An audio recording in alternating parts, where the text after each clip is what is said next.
a full update now on those power outages. Joining me live is Energex Chief Operations Officer Paul Jordan. Paul, thank you for joining me.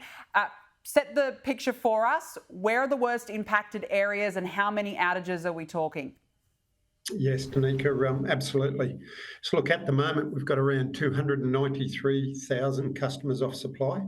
That's down a couple of thousand from an hour or two ago. And what you'll find over this next, today, etc., is that the numbers will fluctuate a little bit because it's still very windy. There's still trees coming down, etc.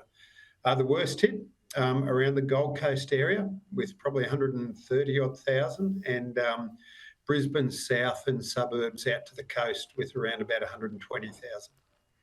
That's still quite a significant number of homes right now without power. I know this is very early days, but our viewers will be watching this thinking, okay, how long is this going to take? Can you give us an idea of how long you think until people will get back online again? Yes, so Tanika, this is as big an outage in memory. It's similar to Tropical Cyclone Oswald back in 2013. So you're right, it is significant. We've got around 1,200 people responding at the moment in Southeast doing damage assessment, making safe, and we're moving about 800 down from North and North Queensland as such. So it's really just too early to tell, to be honest. We'll go through that damage assessment today. We'll be restoring supply where we can, and we'll have a better idea in the next day or two. The other thing, as Mandatoli just touched on, is that we do expect a lot of rain, and sometimes our outages, if we have flooding, is dictated by the pace at which that water recedes. We've been speaking to our reporters around Queensland all day, and one thing that I've noticed is a lot of the trees are bringing down power lines now. Given that there are a number of lines down, how is that hampering crews' efforts?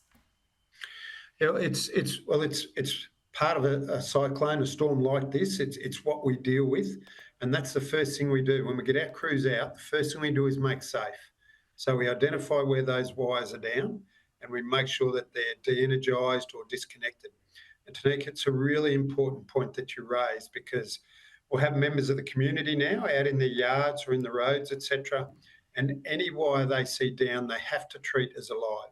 Even if the whole street is off supply, depending on how the network is configured, they could still be alive.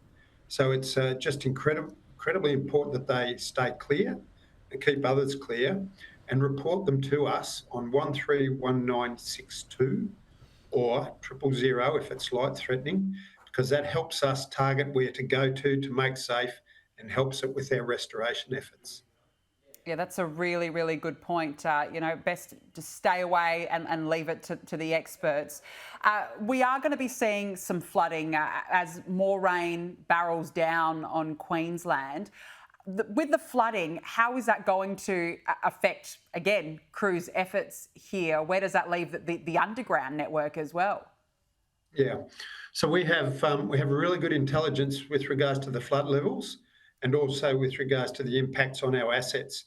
So we'll monitor that and just make sure that it doesn't, adversely impact our assets. But one of the big challenges is getting access.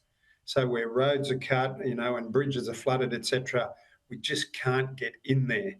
So we've got around 293 generators dotted around, the southeast. So we do move them around where we can to help with that restoration of supply. But the floods is sort of in the lap of the gods a little bit in that you can respond as those waters recede. Still quite a challenge ahead and a difficult few days for all. Really appreciate you joining me, Paul Jordan. Thank you so much for that very important update.